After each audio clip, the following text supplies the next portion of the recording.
Let's kick things off by clarifying what we mean by a strong mindset. Julia, can you break down this concept and address any common misunderstandings? Absolutely, Jason. A strong mindset is more than just positive thinking. It's about resilience, self-belief, and adaptable thinking.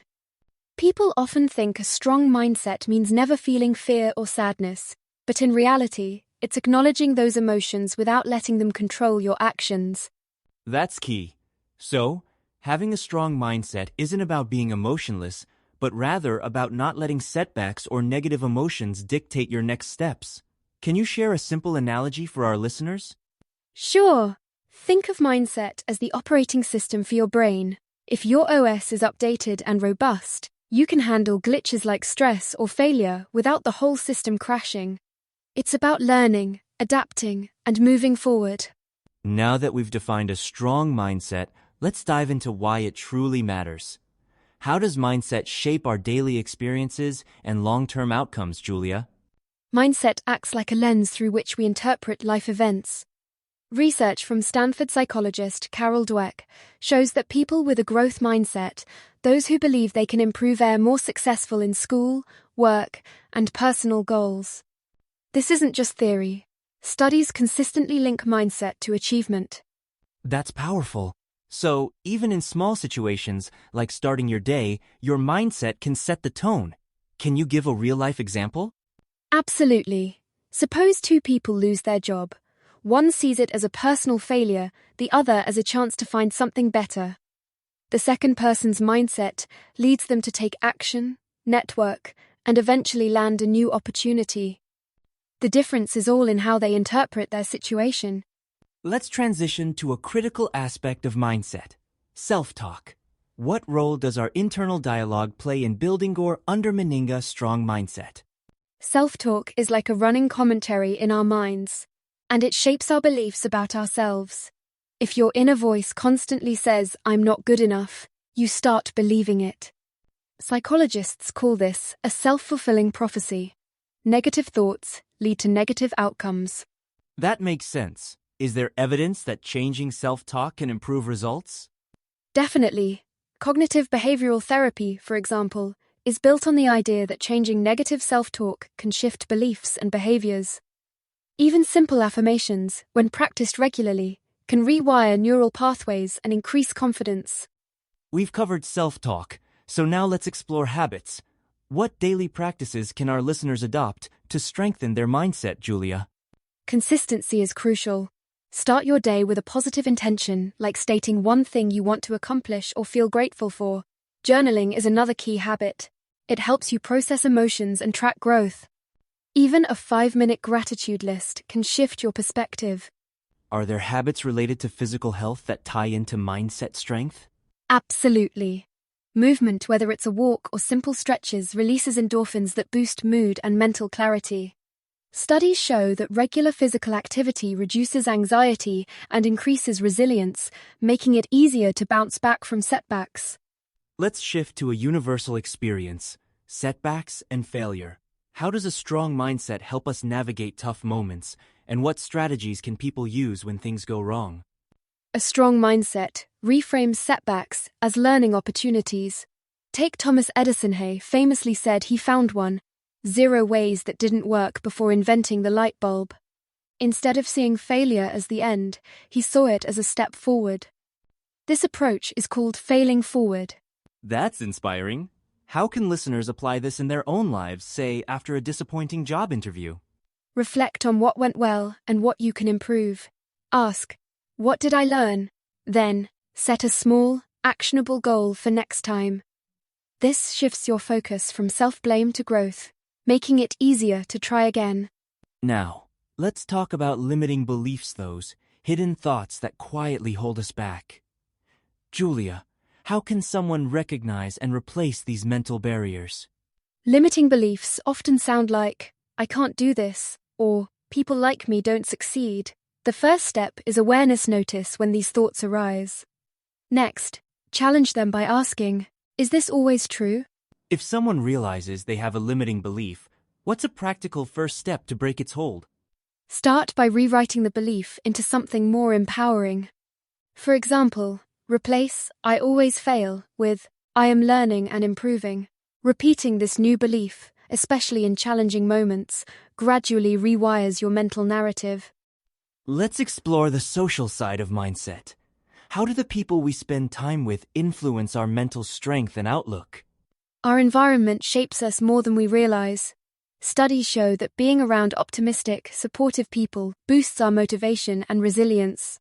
Conversely, constant negativity from others can erode even a strong mindset. What if listeners don't have a positive support system at the moment? You can seek positive influences through books, podcasts, or online communities. Even virtual connections provide encouragement and fresh perspectives. It's about curating your mental environment, not just your physical one. Now, let's address an often overlooked aspect: patience. Why is it important to recognize that building a strong mindset takes time? Mindset growth is a gradual process. Much like planting a tree, you don't see results overnight. Neuroscientific studies show that habit formation and belief change require consistent repetition over weeks or months. Expect ups and downs. Progress isn't always linear. That's reassuring. How can listeners stay motivated during slow progress or setbacks? Celebrate small wins and be kind to yourself when you stumble.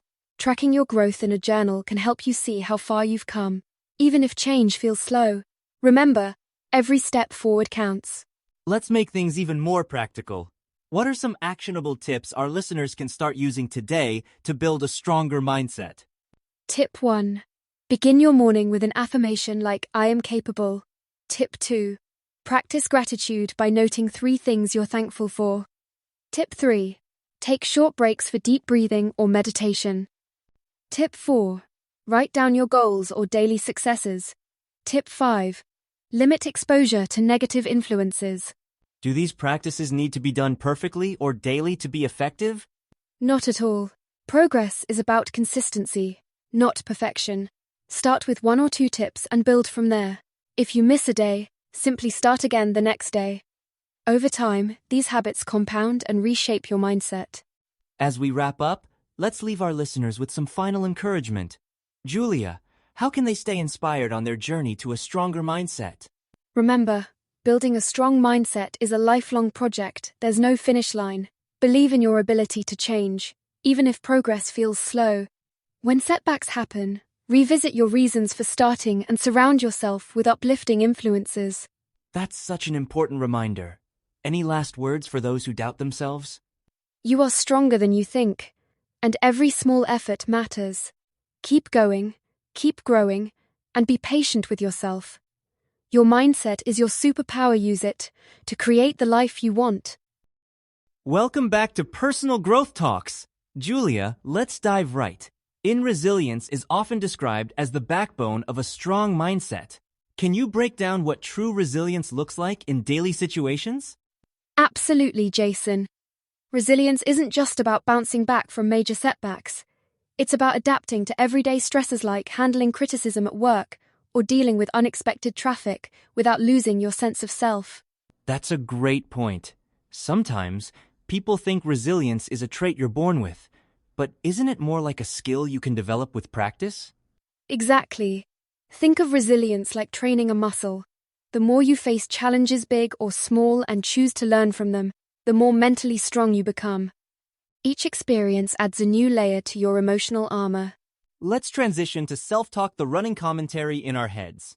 Julia, how can listeners spot when their internal narrative is holding them back? A practical method is to notice patterns in your thoughts, especially during setbacks. If your mind jumps to statements like, "I always fail," that's a red flag. Rewriting these scripts is the first step towards empowerment. Would you say there's a difference between realistic self-reflection and harmful self-criticism? Definitely. Realistic self-reflection acknowledges both strengths and areas for growth. Harmful self-criticism, on the other hand, labels you negatively. The movie script technique we asking, "Would I say this to a friend?" helps you maintain compassion. Now, emotions and mindset, these are so interconnected. Julia, why is it essential not to suppress emotions when building mental strength? Suppressing emotions is like taping over a warning light on your dashboard. the underlying issue doesn't go away, it just festers. Instead, acknowledging your feelings lets you process and respond, rather than react impulsively. That analogy really clarifies it. Could you give an example of how someone can pause and respond, rather than react? Sure. Imagine receiving harsh feedback at work. Rather than firing back defensively, pausing to breathe and reflect lets you respond constructively, transforming a trigger into a growth opportunity. Let's pivot to confidence. Many people think you need a big achievement to feel confident, but you often say it starts with small wins. Can you explain how that works? Small wins, like keeping a commitment to exercise or finishing a book, signal to your brain that you're reliable. Over time, this builds self-trust, the foundation of confidence. It's like making deposits into a self-belief bank account. That's a helpful metaphor. How can listeners recover confidence after a failure or setback? Treat setbacks as feedback, not verdicts. Reflect on what you learned, adjust your approach, and seek support from people who see your potential beyond the mistake. Moving forward, let's talk about purpose, a word that gets tossed around a lot. Julia, why is having a sense of purpose so powerful for mental resilience? Purpose acts like a compass during storms. When you're clear on your why, obstacles become detours rather than dead ends. Research from Stanford shows people with purpose recover faster from stress and setbacks. What if someone feels uncertain about their purpose? Purpose isn't always a grand mission. It can start small, like helping a neighbor or mastering a skill. Clarity comes from action. Experiment, reflect, and let your path unfold. Let's get practical with one of your favorite tools, thought flipping. How does this technique help transform a negative mindset? Thought flipping is like mental judo. Instead of fighting negative thoughts, you redirect them. For example, change "I can't handle this" to "I'm learning to handle challenges." This shift opens up possibilities rather than shutting you down. Is there any science behind this approach? Yes, studies in cognitive behavioral therapy show that reframing thoughts reduces anxiety and increases resilience. With repetition, you can literally rewire your brain's default pathways.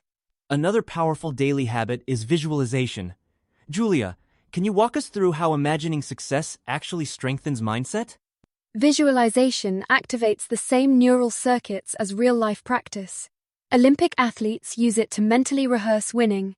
By vividly picturing your goals and the actions to achieve them, you prime both your mind and motivation. How do affirmations complement this process? Affirmations reinforce your belief system. When you repeat empowering phrases, you counteract old, limiting stories. Over time, this mental conditioning boosts perseverance, especially when faced with challenges. Julia, you advocate for tackling one fear a week. What makes this practice so transformative for mindset? Facing fears, even small ones, activates neuroplasticity, your brain's ability to adapt. Each time you step outside your comfort zone, you expand what you're capable of, reducing anxiety over time. What might this look like in real life for our listeners? It could be speaking up in a meeting, trying a new workout, or having a difficult conversation. Each act of courage builds your resilience muscle and makes future challenges less intimidating. Let's talk about nightly mindset checks. Why is ending the day with self-reflection so valuable? A nightly check-in lets you assess whether your thoughts helped or hindered you. It's like reviewing a game tape. You notice patterns, celebrate wins, and identify areas to adjust. This promotes continuous improvement.